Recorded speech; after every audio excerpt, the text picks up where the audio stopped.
Penggunaan alat berat dalam pekerjaan konstruksi teknik sipil sudah menjadi kebutuhan dan wajib dilaksanakan. Alat berat yang digunakan dalam suatu proyek dibuat untuk memudahkan pekerja sesuai dengan kegunaannya masing-masing, seperti alat berat untuk menggali, alat berat untuk pengangkut, alat berat untuk pemuat, alat berat untuk penghampar, dan alat berat untuk pemadat. Sebagai pemakai atau operator, alat berat haruslah digunakan secara efisien agar tingkat produktivitas dari alat tersebut tercapai sesuai dengan jadwal dan biaya tambahan yang dikeluarkan. Agar alat berat dapat digunakan secara efisien, pemakai perlu mengetahui kemampuan alat, jenis dan fungsi alat berat, dan keterbatasan alat serta biaya operasional alat. Jenis alat berat merupakan alat yang digunakan untuk mempermudah proses pekerjaan sehingga menjadi lebih cepat, mudah dan hasilnya sesuai dengan harapan.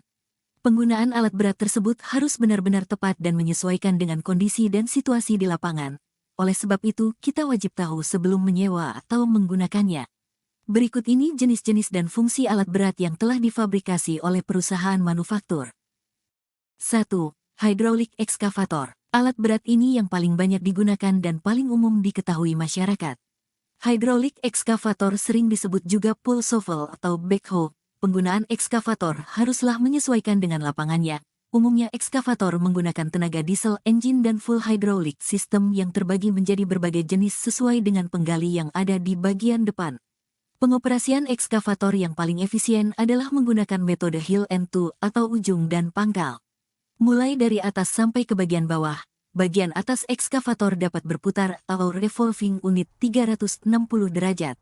Ekskavator mampu mendistribusikan muatan ke seluruh bagian vessel dengan merata. 2.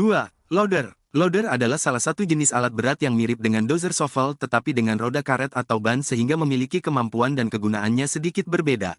Loader hanya mampu beroperasi di daerah yang keras dan rata, kering dan tidak licin. Alat berat loader ini umumnya dipakai untuk menangani material proyek, terutama material hasil penggalian atau untuk membuat timbunan material. Kelebihan well loader adalah 1. Mobilitasnya tinggi. 2. Manuver daerah pemuatan loading point atau titik lokasi pengangkutan lebih sempit dibanding dengan alat berat jenis truck shovel. 3. Menghasilkan kerusakan permukaan loading point yang lebih kecil karena menggunakan ban karet. Sedangkan kekurangannya adalah proses penempatan muatan ke dalam boom truck sulit untuk dapat dibuat merata, bahkan kadang-kadang bisa miring, sehingga dalam pengoperasiannya membutuhkan operator yang telah memiliki sertifikat resmi. 3. Truk merupakan kendaraan dalam jenis alat berat yang khusus digunakan sebagai alat angkut karena kemampuannya yang dapat bergerak cepat dan biaya operasi yang relatif murah. Truk biasanya digunakan untuk mengangkut material konstruksi seperti bebatuan besar, batu belah, pasir, tanah, aspal dan lain-lainnya. Kelebihan truk sebagai alat angkut adalah sangat efisien untuk pengangkutan jarak jauh dengan kapasitas muat besar. Selain beberapa kelebihan yang telah disebutkan, alat ini juga memiliki kekurangan, yaitu dalam proses pengangkutan yang masih memerlukan alat lain untuk pemuatannya. 4. Grader. Grader berasal dari kata grade sama dengan kemiringan permukaan, yaitu alat yang dibuat khusus untuk pekerjaan membuat kemiringan permukaan tanah secara mekanis. Alat berat ini memiliki fungsi untuk memotong, mendorong dan meratakan tanah, terutama pada tahap finishing, agar diperoleh hasil pekerjaan dengan kerataan dan ketelitian yang optimal pada pekerjaan tanah. Selain itu, grader juga digunakan untuk membuat kemiringan tanah atau badan jalan atau slope, juga sering digunakan untuk membuat parit-parit kecil. Blade pada motor grader ini dapat diatur sesuai dengan kehendak operator, dapat diubah fungsinya menjadi angle dozer, bulldozer dan tilting dozer. Akan tetapi variasi yang dimiliki oleh grader pada posisi blade ini tidak berarti bahwa motor grader adalah bentuk dari jenis dozer. Jika digunakan untuk pekerjaan penggusuran tanah, bulldozer jauh lebih efektif dari grader. Hal ini dikarenakan tenaga yang tersedia dan juga letak centroid atau titik berat pada blade bulldozer. 5. Kompaktor. Kepadatan tanah dapat terjadi secara alami atau dengan usaha pemadatan secara mekanis atau dengan menggunakan alat. Pemadatan adalah usaha penyusunan butir-butir material yang dipadatkan sehingga rongga-rongga udara dan air yang semula ada di antara butir-butir dapat dihilangkan atau dibatasi pada proporsi dan syarat-syarat ditentukan dalam percobaan laboratorium. Berikut di bawah ini jenis kompaktor yang umum digunakan dalam proyek pemadatan badan jalan sebagai berikut. Yang pertama, tandem roller kompaktor. Kompaktor jenis ini biasanya digunakan untuk penggilasan akhir. Maksudnya fungsi tandem roller kompaktor ini adalah untuk meratakan permukaan. Jangan sampai menggunakan tandem roller untuk memadatkan permukaan batuan yang keras dan tajam karena dapat merusak roda. Terdapat dua model tandem roller, 2-axle tandem roller, 3-axle tandem roller. 3-axle tandem roller berfungsi untuk menambah kepadatan yang biasanya dipakai untuk proyek lapangan terbang. Yang kedua, vibration roller compactor. Vibration roller memiliki fungsi yang sama dengan puding roller, namun vibration roller mempunyai efisiensi pemadatan yang sangat baik. Kompaktor jenis ini digunakan secara luas dalam tiap jenis pekerjaan pemadatan. Efek yang didapatkan dari penggunaan vibrator roller adalah gaya dinamis terhadap tanah.